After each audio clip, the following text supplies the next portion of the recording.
Hello दोस्तों, नमस्कार। Study बाबा education में आपका स्वागत है। फिर से हम एक बार 10 क्वेश्चन करने जा रहे हैं। पर डे बेसिस पे हम करते हैं RTM revision through MCQs for prelims 2021। So please देखते रहिए एंड बने रहिए हमारे साथ और थोड़ा सा हमें प्रोत्साहित कीजिए, थोड़े से बने रहिए।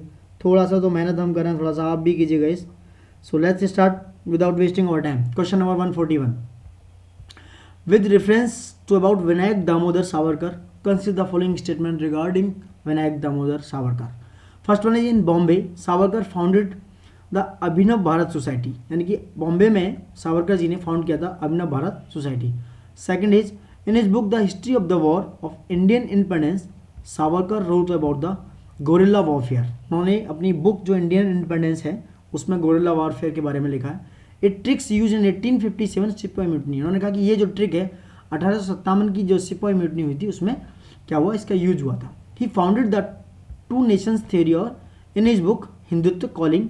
उन्होंने अपनी बुक हिंदुत्व कॉलिंग में ये पाया है कि हिंदुत्व बुक में Hindus and Muslims two separate nations उन्होंने कहा है। तो which of the given statement are correct about the book and about VD Savarkar.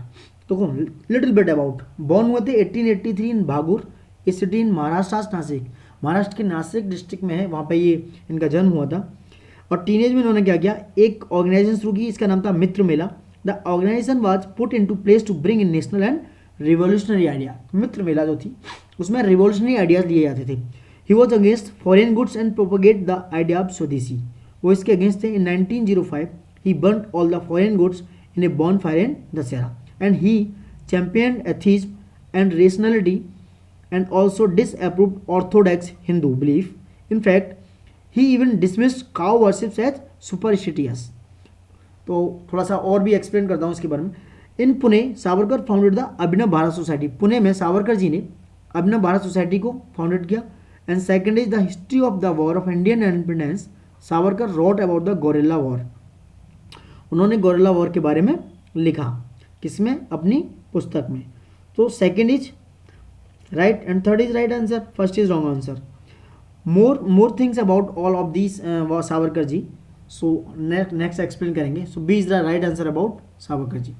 Regarding money bill, which of the following statement is not correct.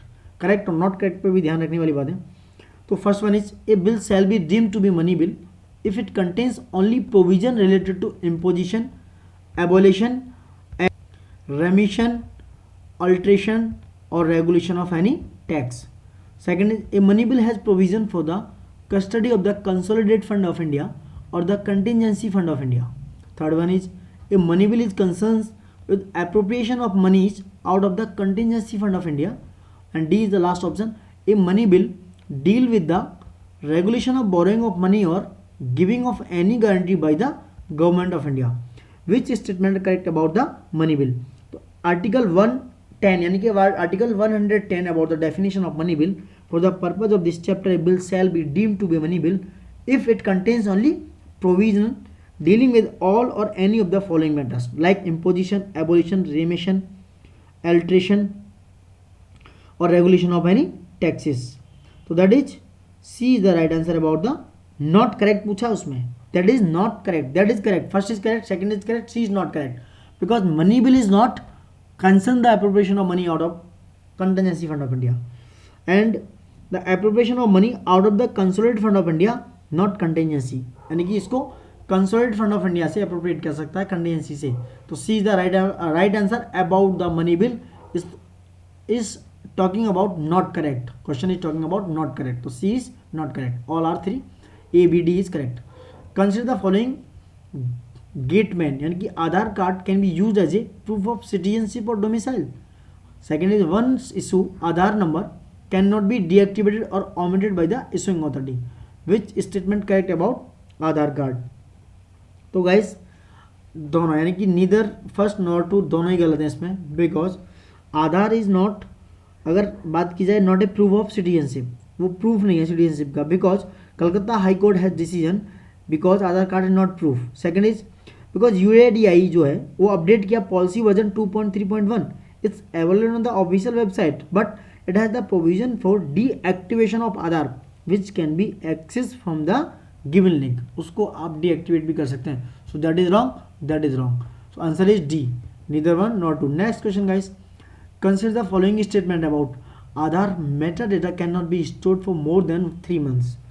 That is, second is state cannot enter into any contract with private corporations for sharing of Aadhaar data.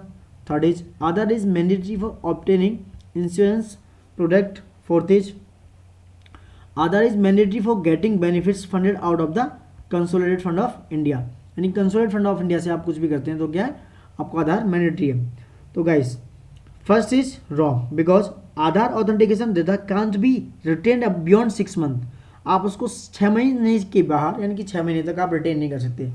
Set supreme court ने ऐसा कहा है. Second is correct because supreme court judgement here this was done in order to protect a citizens right to privacy. And third is wrong because IRDAI यानी कि insurance regulatory and development authority of India has clarified that Aadhaar is not required, not mandatory to buy an insurance policy. तो first is guys wrong and third is wrong. You can easily eliminate but second is right. Fourth पढ़ते हैं. Correct है ये, Aadhaar as mandatory for getting benefit funded out of the. अगर आप कोई fund चाहिए, आपको फंडेड चाहिए, सॉरी बेनिफिट चाहिए आपको कंसर्न फंड ऑफ इंडिया से, तो आपके लिए आधार कंपल्शन है, मैंडेटरी है. तो दैट इज राइट, यानी कि B is the right answer. Next question guys, consider the following statement, यानी speaker of the legislative assembly shall vacate his or her office he ceases to be a member of assembly. Second is whenever the legislative assemblies is dissolved, the speaker shall vacate his or her office immediately. That is about speaker of the assembly. Which statement is correct? So guys, first is correct, A is correct only, because if he ceases to be a member of the assembly is the right answer about that. But second is incorrect because although the speaker ceases to be a member of the house, he does not vacate her office. So that is wrong. So answer is A.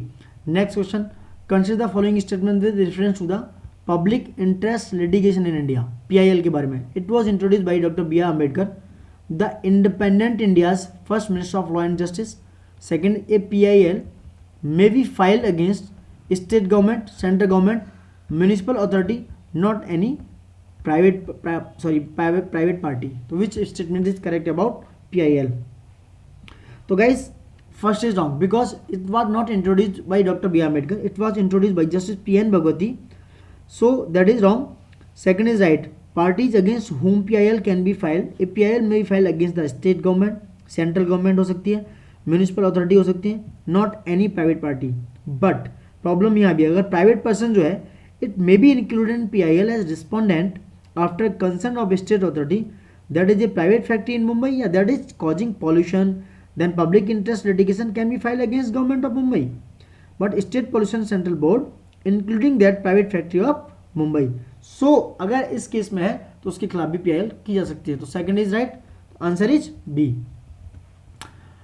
Next question guys, consider the following statement the insolvency. एक minute, consider the following statement.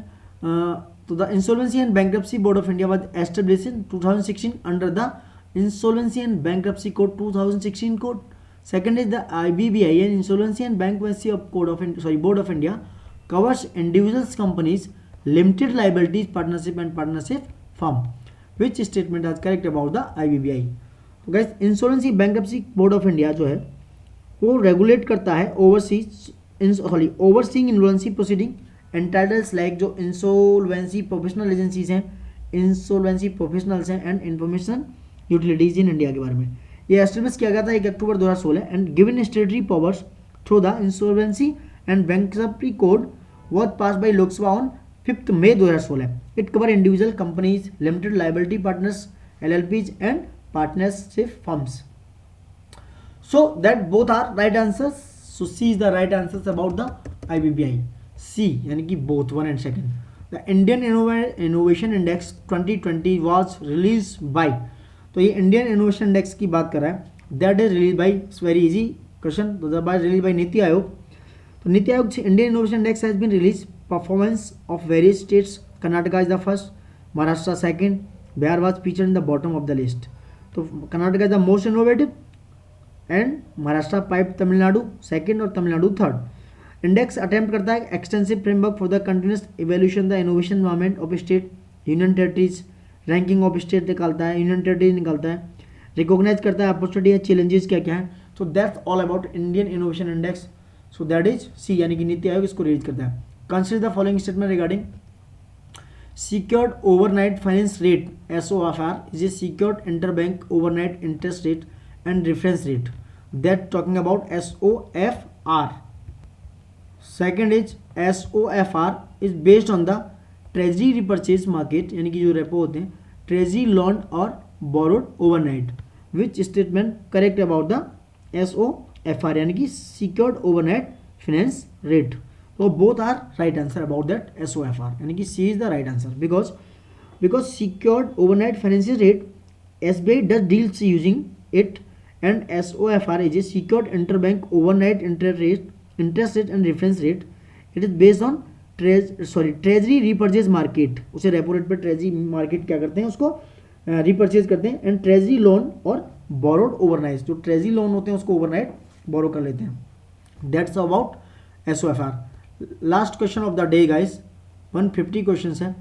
Consider about, एक minute, with reference to custom and Indian tradition the term risa is associated with which of the following. Risa यानी कि रीसा किससे associated है? That's very simple and question, because Indian hand woven fabric है risa. Indian hand woven fabric है risa, is associated है किससे? Tripura. Because Risa is a customary hand-woven cloth used by Tripura's indigenous tribal communities, and it is one of the three parts of the customary Tripura female attire, the other two being the Regnai and Rikutu. The Risa is used as a headgear, stole and female upper cloth are presented to honor a distinguished recipient. So that is about all about Risa. So that is the right answer about the Risa, Indian hand-woven fabric. So guys आज हमने फिर से 10 question complete किए हैं. देखते रहिए, बने रहिए. Please like and subscribe my channel. Thank you and please watch it.